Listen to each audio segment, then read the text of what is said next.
Hi dear student, मैं आपकी Gauri ma'am Gauri steno word में आप सभी का स्वागत करती हूँ। मैं इस प्लेटफॉर्म पर हिंदी इंग्लिश डिक्टेशन की स्पीड प्रैक्टिस क्रमवार तरीके से करा रही हूँ, जो आपके सभी स्टेनो एग्ज़ाम के लिए बहुत ही महत्वपूर्ण है।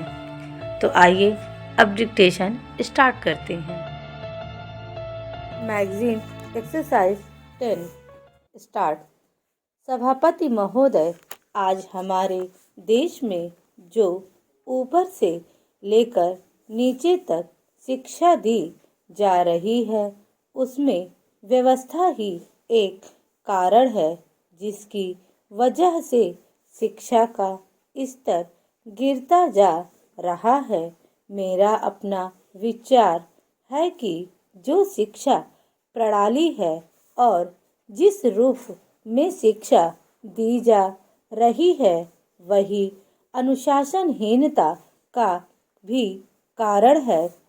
अपने देश और प्रदेश में हर एक की अपनी अपनी भाषा है और वह बालक जो इस देश में पैदा हुआ है, जो अपनी मातृभाषा की गोद में पला है, उसको यदि अपनी मातृभाषा में ही शिक्षा दी जाए तो मेरा विचार है कि शिक्षा का स्तर ठीक हो सकता है।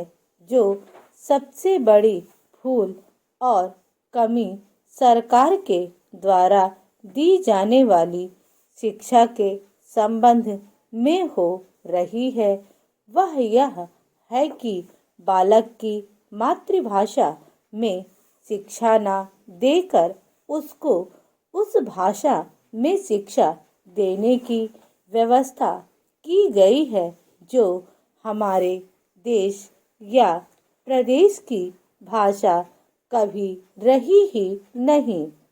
मेरा अभिप्राय विदेशी भाषा अंग्रेजी से है।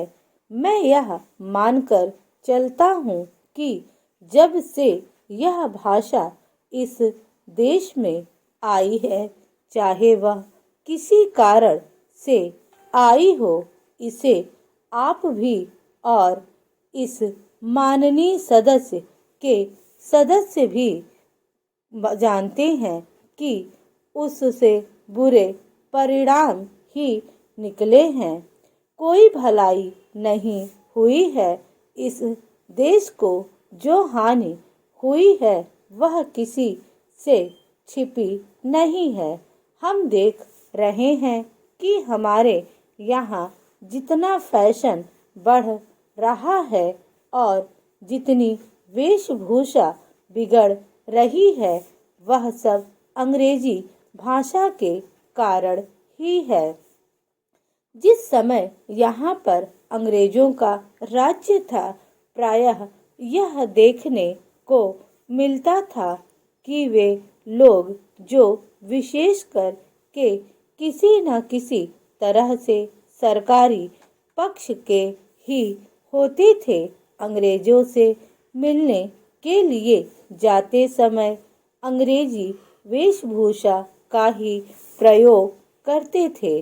परंतु यह इस प्रदेश और इस देश का दुर्भाग्य है कि अंग्रेजों का राज्य समाप्त हो जाने के बाद भी लोग उनकी वेशभूषा को पहनते चले जा रहे हैं।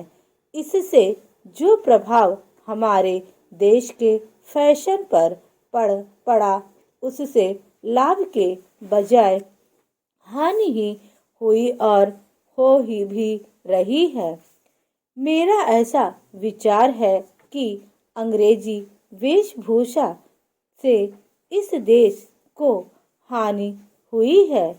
भारत की गौरवपूर्ण सभ्यता और संस्कृति के संरक्षण पर पर्याप्त ध्यान देने की आवश्यकता है।